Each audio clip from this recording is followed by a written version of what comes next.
Hello students, आज हम history का थर्ड टॉपिक का रिमेनिंग कंसेप्ट देखने जा रहे हैं। कंसेप्ट का नेम है रीजनलिज्म। तो रीजनलिज्म क्या होगा देखते हैं यहाँ पे। Regionalism means having excessive pride about one's region. तो यहाँ पे उन्होंने एक ही सेंटेंस में बताने की कोशिश की है कि अपने रीजन के बारे में एक्सेसिव प्राइड होना रीजनलिज्म को बढ़ावा देता है, यानी रीजनलिज्म होगा। It is one thing to introduce yourself as a Bengali. आप बंगाली हो तो बोलेंगे मैं बंगाली हूँ। आप मराठी हो तो हम बोलेंगे मैं मराठी हूँ।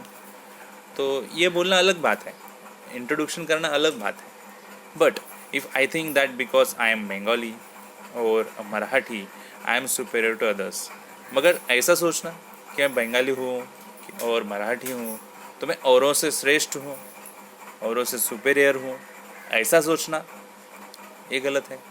और other province, other states, other languages के पर्सन से मैं अलग हूँ, बड़ा हूँ, सुपेरियर हूँ, ऐसा सोचना गलत है। It can be term as excessive regional pride. इसे हम बोल सकते हैं कि एक्सेसिव रीजनल प्राइड होना, मतलब प्राइड होना ठीक है, बट एक्सेसिव प्राइड होना थोड़ा गलत है। The love for one's province turns morbid due to this kind of an excessive regional pride. तो किसी को भी अपने प्रोविंस के लिए लव होता ही है, अपने रीजन्स के लिए लव होता है, बट हद से ज़्यादा हुआ तो देश के लिए भी अच्छा नहीं होगा। It is natural to feel love for one's province but it should not become abnormal.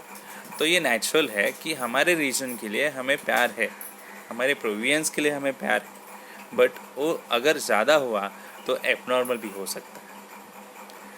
तो regionalism thrives on regional imbalance in development. तो रीजनलिज्म तो इस तरह की सोच होना, इसकी वजह से रीजनल इम्बैलेंस होता है, डेवलपमेंट बराबर नहीं होती है।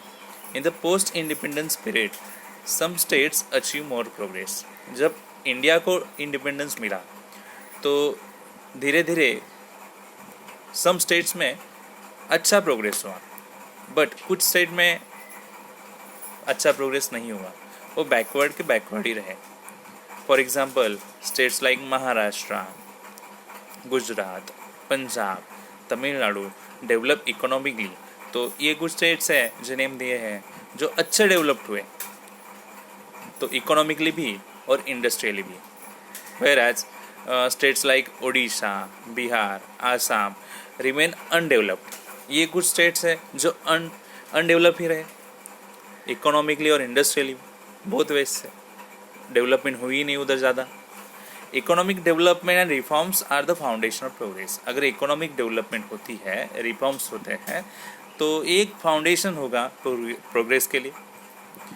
As a result the states that develop economically can also achieve progress in other areas like education. अगर कोई भी स्टेट प्रोग्रेस कर रहा है तो बाकी एरियाज जो है इम्पोर्टेंट उनमें भी कॉन्सेंट्रेट कर सकते हैं, जैसे education, health sector, culture sector. So इनमें भी कॉन्सेंट्रेट कर सकते हैं अगर प्रोग्रेस हो रहा है। The state which have not developed in this manner remain backward. अगर ऐसा कोई स्टेट है जो डेवलप्ड ही नहीं हो रहा है मैनर्स में, तो बैकवर्ड रहेगा, पीछे रहेगा, उनमें एजुकेशन अच्छा नहीं रहेगा, अदर जो सिविक एमिनिटीज़ हैं, फैसिलिटीज़ हैं, वो प्रॉपर नहीं रहेगी। The opportunities of development available to people in developed states are not possible for people in backward state. जो अपॉर्चुनिटीज़ डेवलपमेंट के लिए, जो प्रोग्रेस या फिर डेवलप स्टेट्स में मिलती है लोगों को, वो पॉसिबल नहीं है कि बैकवर्ड स्टेट में लोगों को मिले। They are harassed by problems of education. वो पहले से ही प्रॉब्लम्स इतने फेस कर रहे हैं, हरास हो चुके हैं, एजुकेशन का प्रॉब्लम रहता है उनके सामने, बैकवर्डनेस का प्रॉब्लम है, अनएम्प्लॉयमेंट का प्रॉब्लम है, पॉवर्टी का प्रॉब्लम है। जो स्टेट अनडेवलप्ड है उनमें they begin to think that they are being cheated. उनको ऐसा लगता है कि हमको चीट किया गया है। They are being kept away from the benefits of development. उनको ऐसा लगता है कि डेवलपमेंट से उनको कोसों दूर रखा गया है। Because of this the understanding between states is broken. तो इसी वजह से जो स्टेट्स के बीच में जो अंडरस्टैंडिंग होती है वो ब्रोक होगी। तो ऐसे सोचेंगे उसी स्टेट को अच्छा मिला है, ये हमारे स्टेट को कुछ मिला नहीं है, ऐसे सोचेंगे तो अंडरस्टैंडिंग ख़त्म होगा। This in turn has a negative impact on national unity. But इसका अल्टीमेट इफेक्ट ये होगा कि नेशनल यूनिटी जो है उन पर नेगेटिव इम्पैक्ट पड़ेगा। The economic imbalance that has endangered this understanding needs to be set right.